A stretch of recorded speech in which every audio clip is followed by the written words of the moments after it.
కేంద్ర మంత్రి Kishan Reddy hot comments చేశారు. వక్ఫ్ బోర్డును అడ్డం పెట్టుకుని దోచుకుంటున్నారని మండిపడ్డారు. వక్ఫ్ ఆదాయం బినామీల ద్వారా విదేశాలకు వెళ్తోందన్నారు. వక్ఫ్ బోర్డు ఆదాయంపై ఇప్పటి వరకు ఆడిట్ జరగలేదని అన్నారు. కొత్త చట్టంతో రెగ్యులర్ గా ఆడిట్ జరుగుతోందని చెప్పారు. ఎంతమంది ముస్లింలకు న్యాయం చేశారో ఎంఐఎం, కాంగ్రెస్ చెప్పాలని డిమాండ్ చేశారు.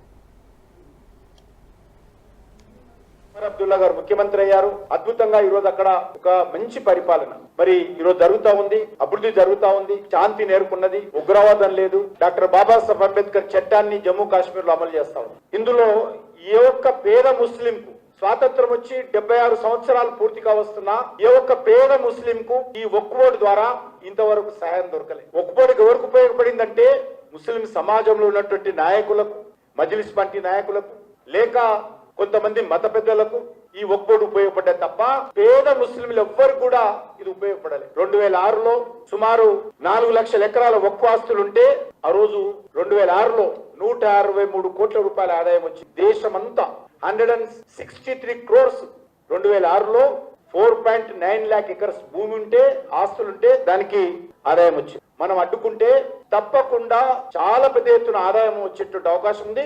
ఈ రోజు కేంద్ర ప్రభుత్వం లెక్కించింది, సంవత్సరానికి 160 కోట్ల రూపాయల నుంచి 12,000 కోట్ల రూపాయలు పెరిగేటువంటి అవకాశం ఉంది. ఖచ్చితంగా 12,000 కోట్ల కంటే పెంచి ఈ డబ్బునంతా కూడా పేద ముస్లింస్ ఎవరైతున్నారో వాళ్ళకు ఉపయోగపడే విధంగా చర్యలు తీసుకుంటామని మనం చేస్తా ఉన్నాం.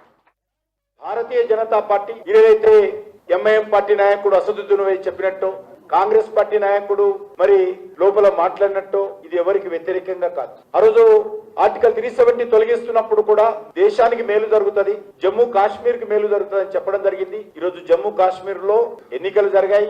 ఉమర్ అబ్దుల్లా గారు ముఖ్యమంత్రి అయ్యారు. అద్భుతంగా ఈ రోజు అక్కడ ఒక మంచి పరిపాలన మరి ఈ రోజు జరుగుతా ఉంది. అభివృద్ధి జరుగుతా ఉంది. శాంతి నేర్కొన్నది. ఉగ్రవాదం లేదు.